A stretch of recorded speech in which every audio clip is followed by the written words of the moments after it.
여러분, 대한민국의 총 부채 엄청나죠. 아마 그 총 부채가 대한민국에게 경제 위기를 몰고 올 수 있다는 이야기가 계속 나오고 있어요. 그만큼 우리 경제의 부채는요, 시한폭탄이다, 이렇게 이야기할 수가 있습니다. 2019년 말이에요. 2019년 말에 경제 주체별로 보면 대한민국의 부채는요, 거의 5천조에 육박합니다. 4,916조예요. 경제 주체 중에서 가계, 기업, 정부가 있잖아요. 그 중에 정부가 가장 지금 심각한 상황입니다. GDP 대비하면 114.5%나 될 정도로 심각하고요. 전체 금액으로 봐도 2,198조 1천억 원입니다. 여기에 연금 충당 부채가 연금 계획이 필요하다는 것도 이거거든요. 944조 2천억 원이고요.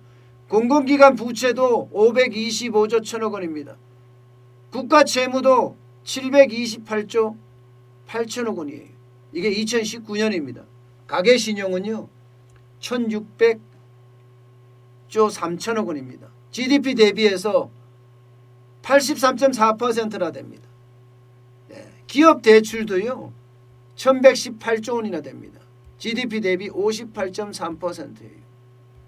문제는 이게 2019년이었잖아요. 지금 2020년 오면서요, 이게 전부 다 커지고 있다는 사실이에요. 전부 다. 경제 주체들의 부채들이 폭증하고 있다는 사실입니다. 이렇게 폭증을 하게 되면 과연 어디가 먼저 터지겠느냐, 이야기만 남았다는 거예요. 가계가 먼저 터지겠느냐, 기업이 먼저 터지겠느냐, 그렇지 않으면 정부 부채가 먼저 터지겠느냐.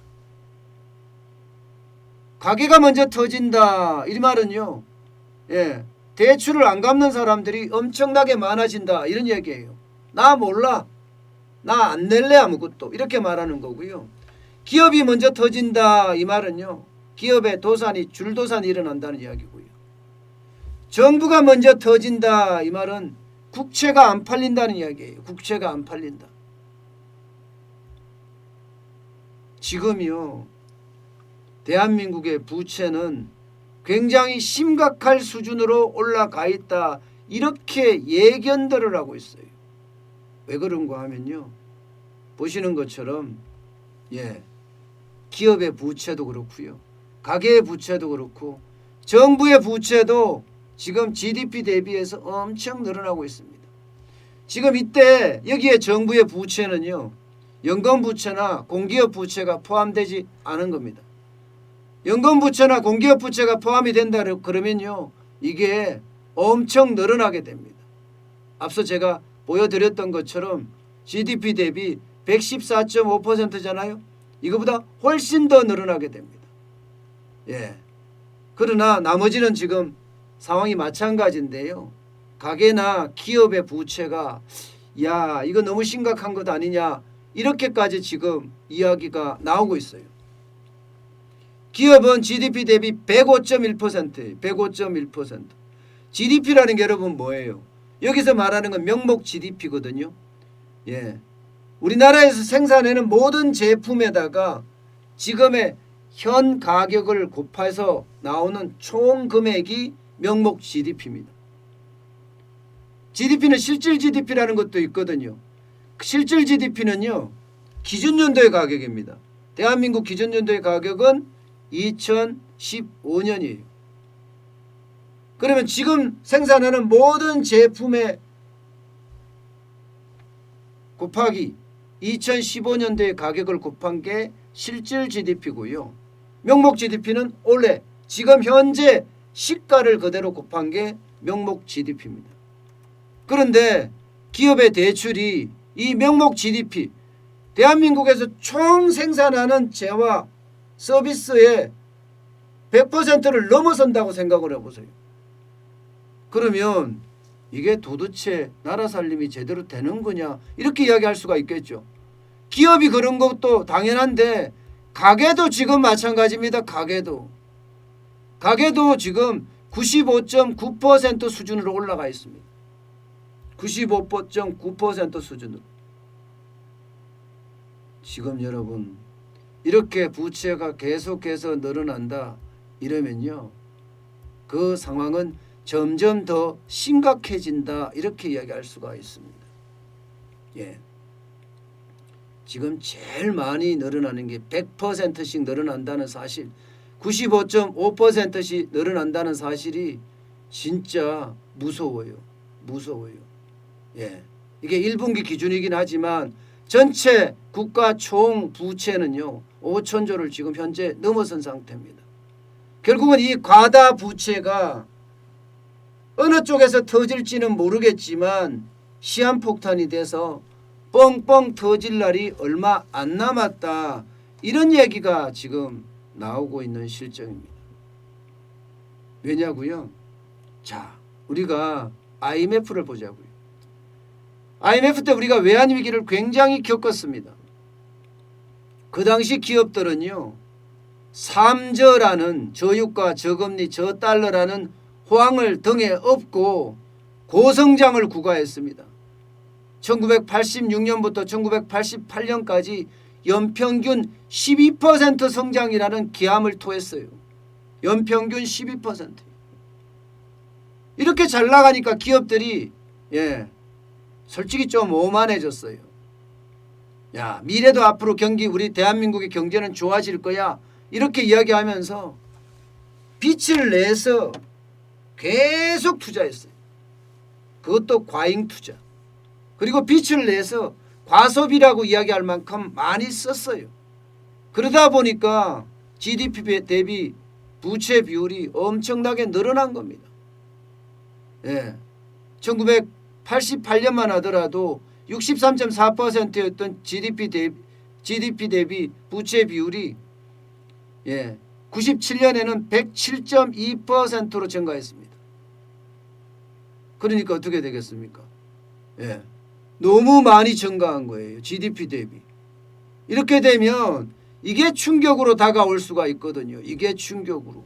지금 이게 여기 빨간 선으로 되어 있는 부분 있죠. 빨간 선으로 되어 있는 부분. 바로 이 부분이 그 당시에 엄청난 충격을 준 거예요. 결국은 미래를 위해서 부채를 끌어다가 이게 투자를 했는데, 그리고 직원들 월급도 많이 줬는데 갑자기 실물 경제가 무너지기 시작한 거예요. 실물 경제가 무너지니까 부채는 많은 데다가 실물 경제는 무너지니 이게 어떻게 되겠습니까? 결국은 은행 부실로 이어졌고 그 은행 부실이 경제 위기를 그대로 가져온 거예요. 그 경제 위기를. 그러면서 IMF 때 우리가 어떻게 했습니까? 기업의 구조조정했어요. 그때 이야기 제일 많이 들은 이야기가요, 여러분도 잘 아시겠지만 부채 비율 낮춰라. 부채 비율 낮춰라. 이야기가 입버릇처럼 나오기 시작했습니다. 그래서 2005년에는요. 대한민국 기업의 부채 비율이 73.3%까지 낮아졌어요. 73.3%까지. 근데 지금은 어떤가요? 지금은 부채 비율이 105.1%까지 다시 올라갔습니다. 지금 외환위기 때하고 거의 나쁘지 않다는 거예요. 외환위기 때하고. 그만큼 상황이 좋지 않다는 이야기입니다. 좋지 않다는 이야기. 지금 이대로 계속 가잖아요. 부채 비율이 105.1%면 외환위기 때하고 지금이 다를 게 뭐 있냐, 이렇게 이야기하는 게 일반적입니다. 제가 앞서 설명할 때 조금 틀린 것 같으네요. GDP 대비가 아니고요. 이게 사실은 부채 비율로 봐야 됩니다. 부채 비율로. 제가 GDP 대비 105%라고 설명을 했는데 뭐 조금 틀린 것 같습니다. 틀렸습니다. 틀린 것 같은 게 아니라 틀렸습니다. 부채 비율로 봐야 됩니다. 어쨌든 이게 부채가 이렇게 계속해서 늘어난다는 거 괜찮겠느냐. 기업이 이만큼 올라가고 가계가 지금 저는 더 문제라고 봅니다. 정부도 문제라고 보지만 이 가계는요 97년 98년에는 괜찮았거든요. 괜찮았거든요. 이게 2000년에 들어오면서 가계가 엄청나게 지금 힘들어지는 것 아니냐, 이렇게 지금 보고 있어요, 여러분. 기업의 부채도 부채지만 가계의 부채가 이렇게 늘어나니까 이중 충격이라는 말이 이제는 쉽게 나옵니다. 두 개의 시한폭탄이 터질 수도 있다, 이런 이야기 말입니다. 지금 가계는요, 뭐 가소비라는 건 뭐 어쩔 수 없지만 지금 가계가 워낙 많이 이게 부채가 증가하고 있어요. 지금 현재만 하더라도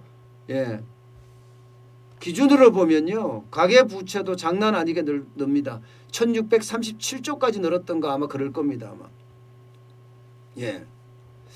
지금 가계가 이렇게 부채가 느는 것은요, 자영업자들이 지금 폭망을 했잖아요. 그리고 기업에 다니는 사람들이 정리해고 내지는 뭐 무급휴직, 육아휴직 이렇게 많은 사람들이 지금 거리로 내다앉았습니다. 그러면서 수입이 그만큼 줄어들었기 때문에 부채가 지금 늘었습니다. 이게 기준이 2020년 1분기 기준이거든요. 2분기는 이게 더 커질 거예요. 더 커질 거예요. 그래서 제가 걱정하는 것 중에 가장 심각한 문제가 가계부채가 뻥 하고 터지는지 않을까, 그것을 가장 걱정합니다. 자, 이런 거 보는 것처럼요, 여러분, 1997년 대한민국의 가장 큰 외환위기라고 이야기했던 국치일이라고 이야기했어요. 국치. 돈이 없어서 돈을 빌려야 되니까 국치일이라고 이야기할 만큼 어려웠거든요. 97년부터 98년까지의 어떤 기업 부채와 2020년의 기업 부채가 지금 거의 맞닥뜨려지고 있고요. 가계 부채도 엄청나게 늘어났고요.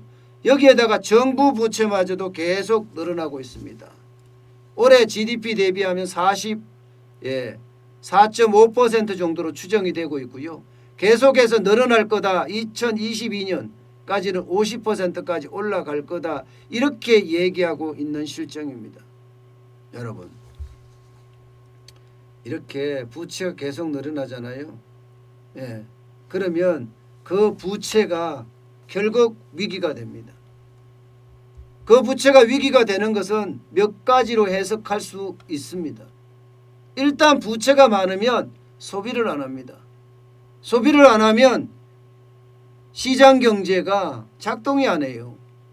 물가는 떨어지고, 안 그래도 어려운 저성장인데 저성장 저물가가 고착화 되는 그런 결과를 초래할 수가 있거든요. 그러다가 가게들이 만세를 부르면 그게 금융위기로 발전할 가능성이 크고요. 금융위기가 심화될 때 바로 기업의 어떤 충격, 그것도 클 거고요. 결국은 경제 위기로 가지 않겠느냐 하는 예상들을 많이 하고 있습니다.